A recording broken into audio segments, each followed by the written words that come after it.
Rock Valley neighborhood of Holyoke, Massachusetts. We're in front of the Rock Valley Cemetery. It's a very old cemetery from the 1820s. Inside of here are buried mostly the Ludington family, which they had two brothers, John and Daniel, come out here to the western part of Holyoke when it was part of Springfield and then part of West Springfield.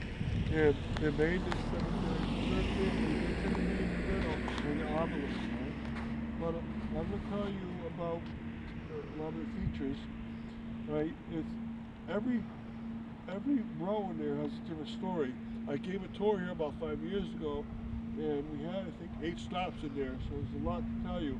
And so, if you look at my specific tour for this one, I'll have a lot more for you. This is a very general one.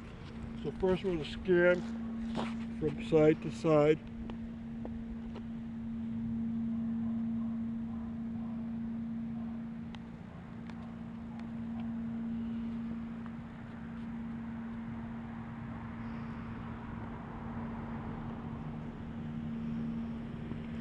Okay, so we got a scan, and now I'm going to tell you about some of the features you're going to end up seeing in here in a specific store. So this is just a general comment.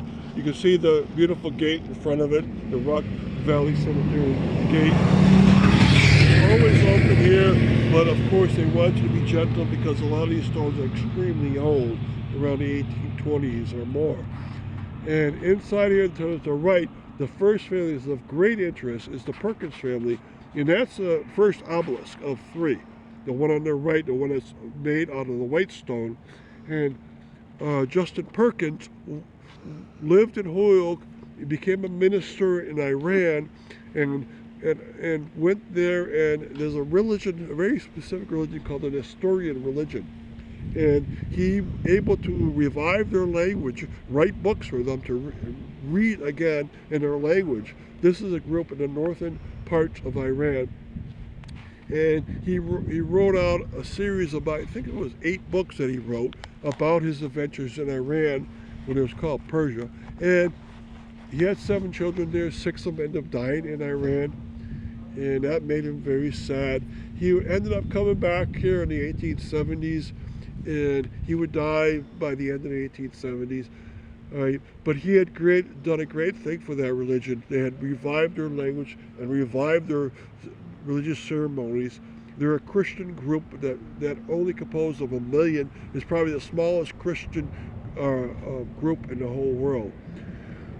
Okay, now there's 2 more obelisks in there. One that's behind a tree and the other one's out exposed. The one that's exposed, you can see it's very large. It's a brownstone. It was fixed a few years back, so when it collapsed to the ground, they fixed the earth around here, and they fixed the stone itself. I was so afraid it would collapse, so we got a group in here to make it stand up a little stronger, but it's going to have to be fixed again within 10 years or it's going to start to collapse again. And there's another obelisk next to it.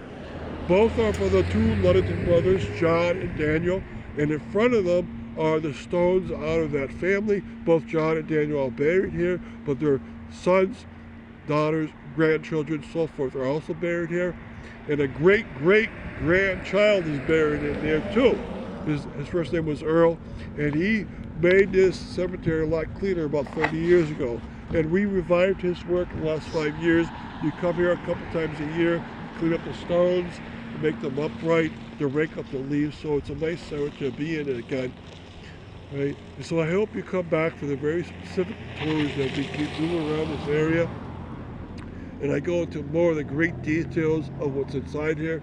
Just looking at it, you could guess a lot of very old families in there, but there are some 1930 stones. There's a German family that have German writing on it. And so it's a lot to see in this beautiful area. Thank you for coming here.